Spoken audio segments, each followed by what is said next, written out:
Do you remember when you harboured the illusion that you were the master of Street Fighter because you smashed your AI opponent to smithereens?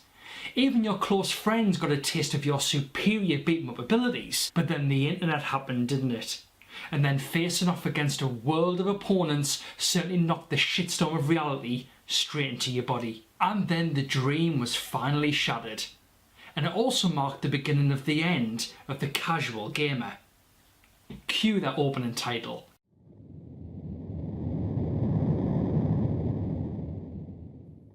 No, that one as well, but this one. Well, that's one sausage I'm not gonna let go to waste.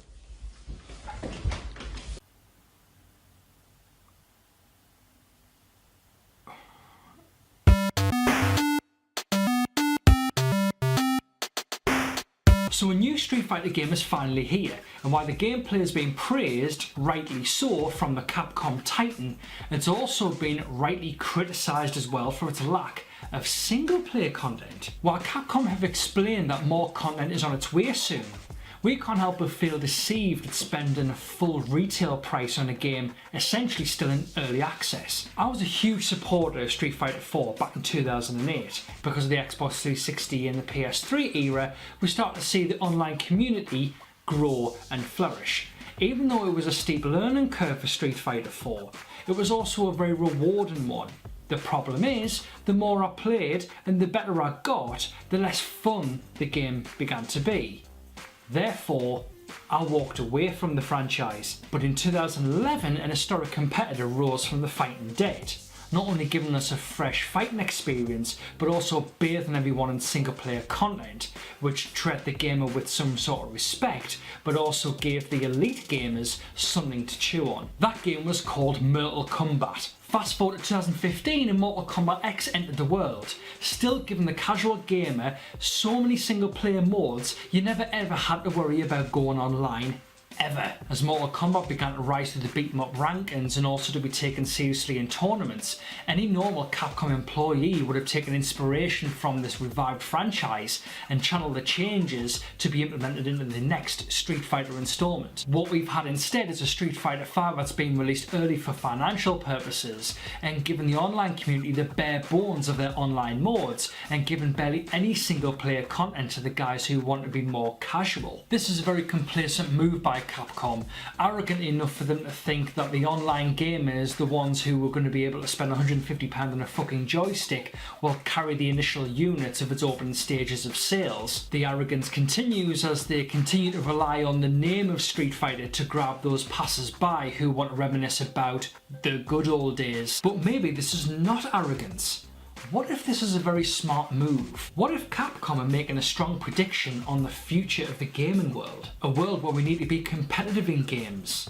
We can't just sit back and relax. We need to dominate, devote our time, be a slave to games. Take a sec to think about COD, Battlefield, Star Wars Battlefront, The Division, Destiny. And I'm not even going to mention the MOBAs because then that'll bring a shit ton of stuff to my comment section. I'm happy that this online competitive world exists for the people who want it. But too much of this can also alienate the gamers who want to be very, very casual and have their gaming experiences in bite-sized chunks. They don't also want to be shouting at human beings before they head into work in the morning. Until I hear more about the potential modes coming to Street Fighter 5, I think I'll just revert back to Old Faithful. So how do you all feel about Street Fighter 5 and its lack of modes for the single player casual gamers? Please let me know in the comments below. If you like the video, like, subscribe to the channel for more cool stuff. If you want to follow me on Twitter, you certainly can at TheDigitalMB. You can also follow the team as well to keep up to date with all the latest news from our side at Team Clocked. Also head over to our Facebook page as well, facebook.com/Team Clocked. Once again, this is the Digital MB, Martin Blythe, representing Team Clocked. Thanks for your time. Hi guys, the Digital MB right here for you, and just to let you know that this past week I joined Mr. Sloans over on his YouTube page to talk about the Division beta that just happened on the back end of February. We basically talked about on a live podcast about how we thought about the beta, what we thought about the game in general, what was bad about it, what could be improved when the game finally comes out in a couple of weeks' time. If you want to head on over to Mr. Sloan's YouTube page, then you'll be able to check out myself and him along with Dave, and we talk a lot about the Division. Hope you guys can check it out.